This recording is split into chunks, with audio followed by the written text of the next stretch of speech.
최순실 게이트에 박 대통령이 연루되면서요. 지금 정치 상황이 한치 앞도 알 수가 없습니다. 가장 중요한 것은 향후 정치 일정이 어떻게 진행될지 예측이 불가능하다는 데 있습니다. 자, 언제 대선이 있을지 아는 사람이 아무도 없습니다. 오로지 헌재의 판결에 달려 있습니다. 헌재가 대통령이 문제가 없다고 탄핵 소추를 기각하면 12월 달에 대통령 선거가 있고, 현재로서는 그럴 가능성은 정치권에서는 다 아주 낮다고 보고 있습니다. 탄핵이 인용이 되면 인용되는 그날로부터 2달 이내에 대선을 치러야 됩니다. 그런데 과거의 대선을 어떻게 치렀습니까?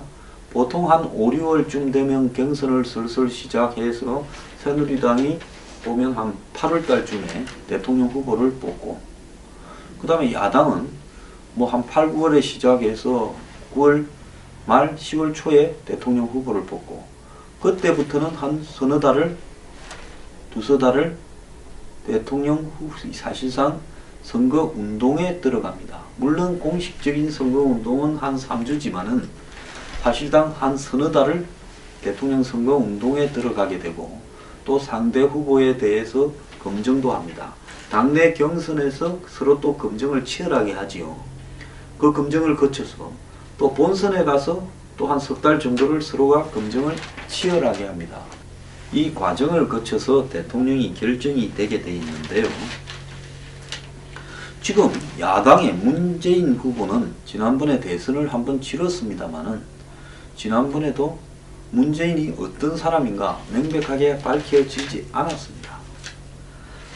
마찬가지로 이재명 후보는 완전히 뉴 페이스고요. 또 안철수 의원도 지난번에 대선을 치르면서 일부는 좀 검증도 되었지만은 아직도 또 그렇게 하지 못한 점도 많이 남아 있습니다. 과거의 대통령 후보들이나 대통령들처럼 수십 년을 정치하면서 그 사람에 대해서 대략 다 공개된 부분이 없다라는 겁니다.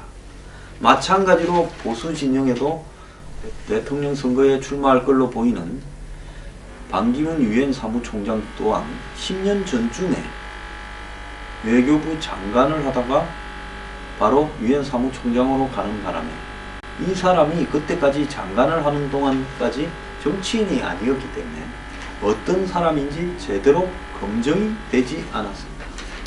자, 반기문 후보 또한 출마를 하게 되면 갑자기 등장하는 후보 중에 하나가 될 겁니다. 그러면 국민은 이재명이나 반기문은 어떤 사람인지도, 유엔 사무총장을 했다거나 성남시장을 했다는 건 알지만 도대체 이 사람들이 어떤 가치관과 생각을 가지고 있고, 또 개인적으로는 누구에 의해서 주로 정치적인 어떤 영향력을 발휘하고 있는가, 즉 그 사람을 움직이는 또 배후의 사람이 누군가, 이런 게 얼마나 중요하다는 거 우리는 알지 않았습니까? 우리가 지난번 대선 때 박근혜 대통령을 움직이는 사람이 최순실인 줄 알았더라면 국민들 중에 상당수는 다른 선택을 했을 거라고 봅니다. 지금 문재인 후보의 같은 경우에도 문재인을 움직이는 사람이 따로 있다. 누구냐? 이런 이야기도 한간에 많았습니다. 그래서 이런 배우까지도 검증하고, 또 이 사람의 재산관계나 자녀들의 또 여러가지 관계, 또 국민으로서의 기본적인 의무를 뭐 부동산이나 백력이나 세금이나 뭐 이런 걸 제대로 했는지, 이런 부분에 대해서 검증을 하기에 2달이라는 시간은 턱없이 부족을 합니다. 자, 당내 경선을 하는데도 한 달이 더 걸릴 건데 2달 안에 당내 경선과 본선을 다 치러야 됩니다. 번갯불에 콩 구워 먹듯이 후다닥 이렇게 대선이 진행되면서 그 속에서 많은 사실들은 감추어지거나 왜곡되거나 알리고 싶은 것만 알려지면서 원하는 대로 가게 될 가능성이 많다고 봅니다. 첫째는 각 당의 경선이 제대로 치러질지도 의문이고요. 특히 보수 여권 같은 경우에는 새누리당이 제가 볼 때는 없어질 가능성이 매우 높다고 보는데, 그렇게 될 때 어떤 당이 만들어져서 누가 그 당의 후보로 나올지 그것조차도 지금으로서는 예측하기 어렵다는 겁니다. 자, 문재인 후보는 그렇게 생각하겠죠. 자, 시간이 적으면 적을수록, 선거를 빨리 하면 빨리 할수록 내가 이롭다. 그 급한 마음이 적각퇴진으로 주로 이야기되는 거 아니겠습니까? 자, 이재명 후보도 마찬가지일 겁니다. 내가 되든 안 되든 후딱 해버리면서 내가 검증 시간이 거의 안 가지게 되는 것. 이것이 나한테는 최선이다. 반기문 사무총장도 그렇게 생각할 겁니다. 그래서 모든 후보들이 되든 안 되든 후딱 선거를 치러버리는 거야. 내가 남 앞에 흠집이 덜 나고 또 나의 이 비리나 이 나의 좀 더러운 측면들은 감추어진 채 선거에 꼴이 날 수 있다. 이렇게 생각을 할 거라고 봅니다. 자, 그러면 이것이 국민들에게는 제대로 된 것이냐? 국민들이 생각이 있다면 대통령이 구리시에 2달 만에 선거를 치르게 된다는 것이 이게 좀 문제가 있기 때문에 헌법 개정에 대해서 좀 이야기를 해봐야 된다. 하지만은 이것만 가지고 헌법 개정을 할 수도 없는 것이고, 헌법 개정을 한다면 이것보다도 오히려 뭐 이원 집정부제 개헌을 하자고 헌법 개정을 하게 될 겁니다. 그렇기 때문에 이걸 고칠 방도도 없습니다. 그렇기 때문에 지금 이 방송을 보시는 이 순간부터 대선이 시작되었다고 생각을 하고 대선 후보 검증에 나서면서 여야의 후보들에 대해서 국민 앞에 낱낱이 까발려져서 그들에 대한 문제를 지적하는 방식으로 가야 되는 것이 매우 중요하다는 겁니다.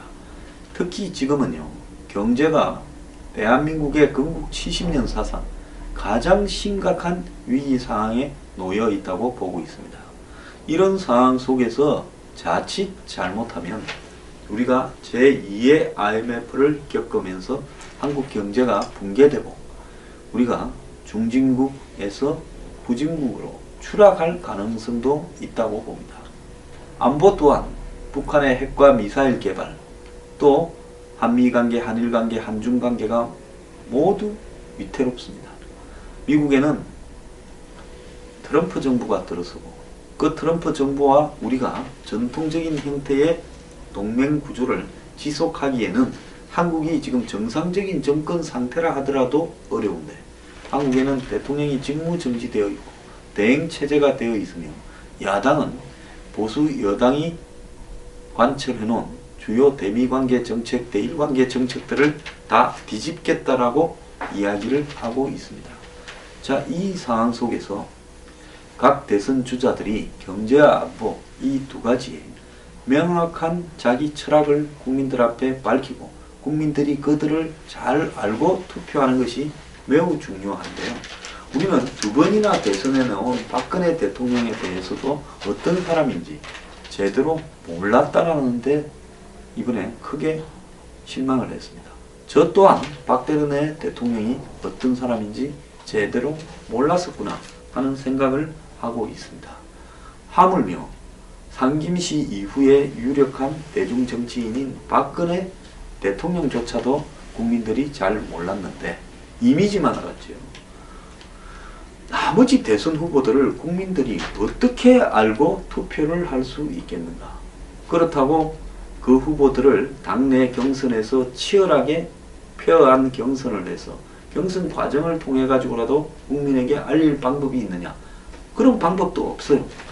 그냥 형식적인 경선들을 각 당이 할 가능성이 매우 높다는 겁니다. 대선 기간이 2달인데 본선 1달 빼면 1달 안에 다 뽑아야 된다. 그러면 대선 준비만 해도 한참이 걸릴 건데 어떻게 당에서 1달 안에 대선 후보를 뽑느냐.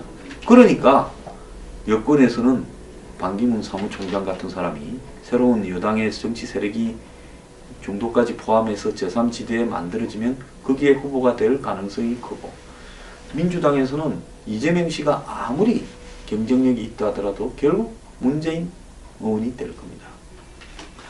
자, 그러면 만약에 안철수 후보나 국민의당 같은 경우에는 일단 각 당별로 대선 주자가 뽑힌 다음에 또 당들끼리 연대를 하거나 단일화를 하거나 해야 될 건데 그런 거를 결정할 시간조차도 없기 때문에 국민의당 세력들도 매우 당혹스러울 거라고 보고 있습니다. 지금 당세로 보면 국민의당이 독자적으로 대선에서 집권할 확률은 별로 높지 않습니다. 자, 이런 부분들을 어떻게 돌파해 나갈 것인가? 이 문제가 한두 가지가 아닙니다. 자, 그럼에도 불구하고 국민들은 별 관심이 없습니다. 국민들은 대통령 탄핵이 국회를 통과하는 날부터 또 이 문제에 대한 동력을 상실했습니다. 이쯤 되면 우리는 기다려보자. 이제 대통령이 탄핵되고 안 되고를 헌재에 의해서 기다리는 게 아니라 대통령 선거를 어떻게 해야 될 것이고 그 선거에 등장할 사람들을 국민된 입장에서 어떻게 낱낱이 까발려서 누가 더 문제가 있는지를 확인할 것이냐, 이런 시간을 갖기가 또 그렇게 공개되는 과정들이 매우 적을 수 있다는 부분에 큰 우려가 발생해서 우리는 또 다른 제2, 제3의 박근혜와 최순실을 만날 수 있을 가능성이 크다는 겁니다. 그렇게 되었어야 되겠습니다. 그런데 대선까지 가는 과정에서 우리는 국정조사에, 청문회, TV 중계에, 또 특검에, 또 다른 수사에 이런 부분에 매몰되지 정작 우리가 몇 달 뒤에 맡게 될 대통령을 어떤 과정들을 통해서 검증하고 또 그 사람을 해부하느냐, 이런 부분에는 별 관심이 없습니다. 솔직히 국민들은 언론이 던져주는 어떤 특정인에 대한 이미지를 그대로 믿고 의심도 잘 안 합니다. 그럴 능력도 없습니다. 그러면서 그 사람이 좋은 사람이겠니 하고 그냥 뽑게 됩니다. 그런데 주류 언론들이나 각종 종편들은 자신들의 그 방송 운영과 관련해서 또 나머지 신문도 마찬가지입니다. 이해관계가 있기 때문에 특정 대선 후보들을 끝까지 파헤쳐서 검증을 안 하려고 합니다. 특히 당선될 가능성이 매우 높은 여야의 유력 후보에 대해서는 혹시나 되면 지킬 일을 왜 하느냐고 언론 본연의 검증 작업을 안 하려고 합니다. 그렇다면 국민들은 뭘 보고 어떻게 대선 후보를 뽑아야 되는가? 이런 심각한 문제가 있습니다.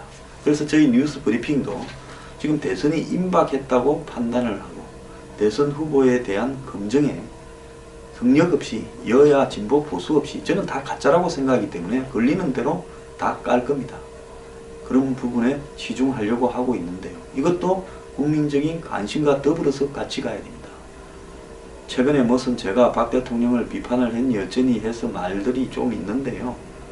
자, 누가 이런 사태를 만들었는가?